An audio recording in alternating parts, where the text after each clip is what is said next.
नमस्कार, मैं करीना चौहान टेक्निया न्यूज में आप सभी का स्वागत करती हूं और आज की 10 बड़ी खबरें कुछ इस प्रकार हैं।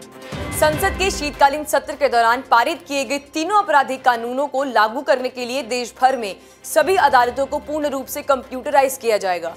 केंद्रीय गृह मंत्री अमित शाह ने इसके लिए दिसंबर 2024 तक मानव सांसदों का प्रशिक्षण से लेकर अदालतों के पूर्ण कंप्यूटरीकरण के काम को पूरा हो जाने की बात कही है। इस दौरान गृह मंत्री अमित शाह ने चंडीगढ़ में cyber operation and security centre का उद्घाटन किया। साथ ही 3,500 करोड़ से अधिक की 9 परियोजनाओं का शुभारंभ भी किया। 30 दिसंबर को प्रधानमंत्री नरेंद्र मोदी अयोध्या के मर्यादा पुरुषोत्तम श्री राम एयरपोर्ट का लोकार्पण करेंगे। इसके लिए तैयारियों को अंतिम रूप दिया जा रहा है। शुक्रवार को एयरपोर्ट पर विमान का पहला ट्रायल भी किया गया। ट्रायल में प्रधानमंत्री के आगमन को देखते हुए एसपीजी के प्रमुख ने स्थानीय पुलिस के साथ एयरपोर्ट का निरीक्षण भी किया। वहीं 22 जनवरी को होने वाली राम मंदिर की प्राण प्रतिष्ठा से पहले 6 जनवरी से एयरपोर्ट की सेवाएं शुरू कर दी जाएंगी। 15 नवंबर को भारत सरकार द्वारा शुरू की गई विकसित भारत संकल्प यात्रा अब तक 1 लाख से अधिक ग्राम पंचायतों तक पहुंच चुकी है। सूचना एवं प्रसारण मंत्रालय ने बताया है कि यात्रा में लगभग 4.5 करोड़ लोगों ने हिस्सा लिया है और 3 करोड़ से अधिक लोगों ने विकसित भारत बनाने का संकल्प लिया है।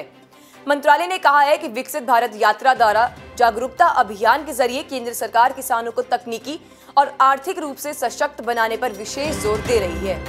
केंद्रीय वित्त मंत्री निर्मला सीतारमण ने तमिलनाडु के बाढ़ प्रभावित क्षेत्रों से 42,000 से अधिक लोगों को सुरक्षित निकाले जाने की जानकारी दी है। वित्त मंत्री ने बताया है कि राष्ट्रीय आपदा मोचन बल और वायुसेना के कई बचाव दलों के साथ मिलकर बाढ़ में फंसे लोगों को सुरक्षित निकाला है।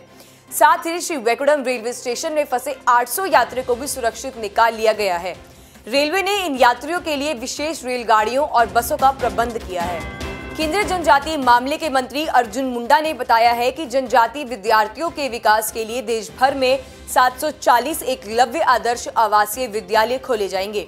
इन विद्यालयों में 6ठी से 12वीं कक्षा तक की विद्यार्थियों को निःशुल्क शिक्षा दी जाएगी। साथ ही इन स्कूलों के लिए 10,000 शिक्षकों की भर्ती के लिए जल्द ही विज्ञापन दिया जाएगा। अभी देश भर में जनजातीय विद्यार्थियों के लिए 200 के करीब विद्यालय चलाए जा रहे हैं। यूनेस्को ने भारत की 4 इमारतों को शहरी पुनरुद्धार और सांस्कृतिक विरासत के संरक्षण के लिए पुरस्कार दिया है। इसके लिए यूनेस्को ने 4 अलग अलग शहरों को चुना है। पंजाब के रामबाग और प्राचीरों को अवार्ड ऑफ एक्सीलेंस से नवाजा गया है, जबकि हरियाणा के चर्च ऑफ एपिफेनी और नई दिल्ली के बीकानेर हाउस को अवार्ड ऑफ मेरिट से नवाजा गया है और केरल के कर्णिकारा मंडपम को अवार्ड ऑफ डिस्टिंक्शन से सम्मानित किया गया है। संजय सिंह को भारतीय कुश्ती महासंघ का नया अध्यक्ष बनाने पर कुश्ती के कई भारतीय खिलाड़ियों ने विरोध जताया है। कुश्ती के लिए पद्मश्री से सम्मानित बजरंग पुनिया ने उनका विरोध जताते हुए पद्मश्री पुरस्कार लौटाने का ऐलान किया है। पुनिया ने सोशल मीडिया प्लेटफॉर्म एक्स पर प्रधानमंत्री के नाम एक स्टेटमेंट लिखकर पुरस्कार लौटाने की घोषणा की है। साथ ही पुनिया ने स्टेटमेंट में महिला पहलवानों द्वारा किए गए आंदोलन का भी जिक्र किया है और प्रधानमंत्री को कुश्ती के क्षेत्र में भी ध्यान देने की अपील की है। International motivational speaker Vivek Bindra के खिलाफ अपनी पत्नी के साथ मारपीट करने को लेकर एफआईआर दर्ज की गई।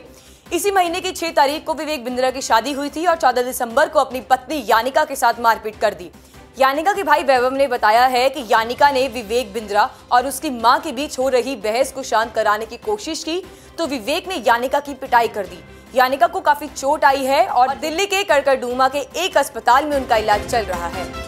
गुरु गोविंद सिंह इंद्रप्रस्थ यूनिवर्सिटी ने MBA छात्रों के लिए एक नोटिफिकेशन जारी किया है। नोटिफिकेशन में MBA के छात्रों को Aparajita corporate service private limited company में प्लेसमेंट देने के लिए आमंत्रित किया गया है। प्लेसमेंट के लिए इच्छुक छात्र 24 दिसंबर तक जारी किए गए नोटिस में दिए एक लिंक के जरिए ऑनलाइन रजिस्ट्रेशन कर सकते हैं। मशहूर कवि और चित्रकार इमरोज का 97 साल की आयु में 22 दिसंबर को निधन हो गया। इमरोज कई दिनों से बीमार थे और 2 दिन पहले उन्हें मुंबई के एक अस्पताल से घर लाया गया था। साहित्य जगत में उनकी शायरी और कविताओं ने एक अनोखी छाप छोड़ी है। आज के लिए बस इतना ही। देखते रहिए टेक्निया न्यूज और चैनल को लाइक, सब्सक्राइब और शेयर करना ना भूलें।